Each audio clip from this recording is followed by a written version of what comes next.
Coaching centre. आज हम अपनी राजपाल सिंह हिंदी की बुक को कंटिन्यू करेंगे, पार्ट सेकंड। इसमें हम शुरू करेंगे हिंदी का विकास क्रम। जो हिंदी का विकास क्रम हुआ था उसमें सबसे पहले भाषा आती है संस्कृत, उसके बाद आती है पाली, पाली के बाद आती है प्राकृत, प्राकृत के बाद आती है अपभ्रंश, अपभ्रंश के बाद आती है हिंदी। नोट: अपभ्रंश को हिंदी के बीच की कड़ी के रूप में भाषा का एक रूप और प्राप्त होता है जिसे कुछ विद्वान अवट कहते हैं। अपभ्रंश से और हिंदी के बीच में एक और भाषा का रूप प्रकट होता है जिसे अवट कहते हैं। कुछ विद्वान इसे अपभ्रंश भी मानते हैं। अवट नाम का स्पष्ट उल्लेख विद्यापति की कीर्ति लता में मिलता है। संस्कृत को देववाणी कहा जाता है। पाली बौद्ध धर्म की भाषा, भगवान बुद्ध से ने पाली भाषा में उपदेश दिया था। प्राकृत जैन धर्म की भाषा, महावीर स्वामी ने प्राकृत भाषा में उपदेश दिया था। अपभ्रंश बिगड़ा हुआ रूप, हिंदी, आधुनिक हिंदी। आकृत मूलक आकृति या रूप के आधार पर हिंदी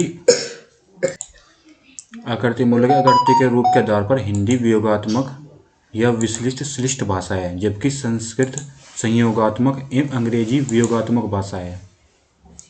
विश्व की 10 सबसे ज़्यादा बोले जाने वाली भाषाओं में हिंदी का स्थान तीसरा है, जबकि अंग्रेजी का प्रथम स्थान है एवं चीनी भाषा मंदारिन का द्वितीय स्थान है। राजभाषा के रूप में हिंदी। राज्य प्रशासन की भाषा को राजभाषा कहा जाता है। राजभाषा के माध्यम से ही समस्त प्रशासनिक कार्य संपादित होते हैं। राजभाषा जनता एवं सरकार के मध्य सेतु का कार्य करती है। 14 सितंबर 1939 ईस्वी को हिंदी को संविधान सभा द्वारा भारत की राजभाषा घोषित किया गया था।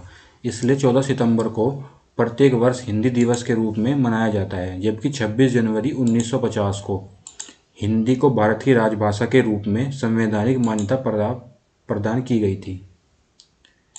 हिंदी भाषा को देवनागरी लिपि में लिखा जाता है। देवनागरी लिपि को नागरी लिपि भी कहा जाता है। नागरी लिपि को दक्षिण भारत में नंदनी नागरी कहा जाता है। प्राचीन नागरी देवनागरी लिपि का विकास 9वीं शताब्दी कुटिल लिपि से हुआ था। देवनागरी लिपि ब्राह्मी लिपि का ही परिष्कृत रूप है, अर्थात देवनागरी लिपि का विकास ब्राह्मी लिपि से ही माना जाता है। जिस प्रकार ब्राह्मी लिपि बाएं से दाएं लिखी जाती है, वैसे ही देवनागरी लिपि भी बाएं से दाएं लिखी जाती है। देवनागरी लिपि मूलतः अक्षरात्मक लिपि है। ये सर्वाधिक वैज्ञानिक लिपि है, जिसमें एक ध्वनि के लिए एक संकेत प्रतीक का प्रयोग किया जाता है। इसमें जैसा उच्चारण होता है वैसा ही लिखा जाता है। शब्दों को सुंदरता प्रदान करने हेतु शिरोरेखा का प्रयोग किया जाता है। भारतीय संविधान के अनुच्छेद 343(2) के तहत यह प्रावधान किया गया है कि संविधान के लागू होने के 15 वर्षों तक अंग्रेजी का भी प्रयोग जारी रहेगा। अनुच्छेद 343 में स्पष्ट रूप से कहा गया है कि संघ भारत की राजभाषा हिंदी और इसकी लिपि देवनागरी होगी। 26 जनवरी 1950 को भारत का संविधान लागू होने के साथ ही भारत में राजभाषा नीति लागू भी हुई। भारतीय संविधान के भाग 17 अनुच्छेद 343 से 351 में राजभाषा का उल्लेख किया गया है। अनुसूची 8 में भाषा से संबंधित है, जिसमें 22 भाषाओं संस्कृत, हिंदी, उर्दू, मलयालम, तमिल, तेलुगु, उड़िया, असमिया, बोडो, डोगरी, कश्मीरी, गुजराती, नेपाली, मणिपुरी, कोंकणी, सिंधी, मैथिली, कन्नड़, संथाली, मराठी, बांग्ला और पंजाबी का उल्लेख है। भारतीय संविधान की 8वीं अनुसूची में उल्लेखित 22 भाषाओं एवं उनकी लिपि: हिंदी की लिपि देवनागरी, संस्कृत की लिपि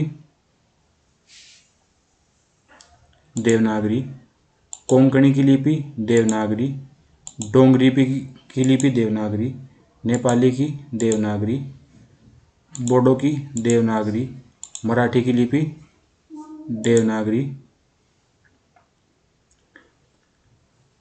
मैथिली की तिरहुता, संथाली की ओलोचिकी, गुजराती की देवनागरी, कश्मीरी की फारसी, अरबी देवनागरी शारदा, सिंधी की लिपि फारसी, अरबी, देवनागरी, असमिया की लिपि असमिया, उड़िया की लिपि उड़िया, उर्दू की अरबी फारसी, कन्नड़ की कन्नड़, तमिल की तमिल, तेलुगु की तेलुगु, पंजाबी की गुरुमुखी, बांग्ला की लिपि बांग्ला, मणिपुर की लिपि मैतई, मलयालम की लिपि मलयालम।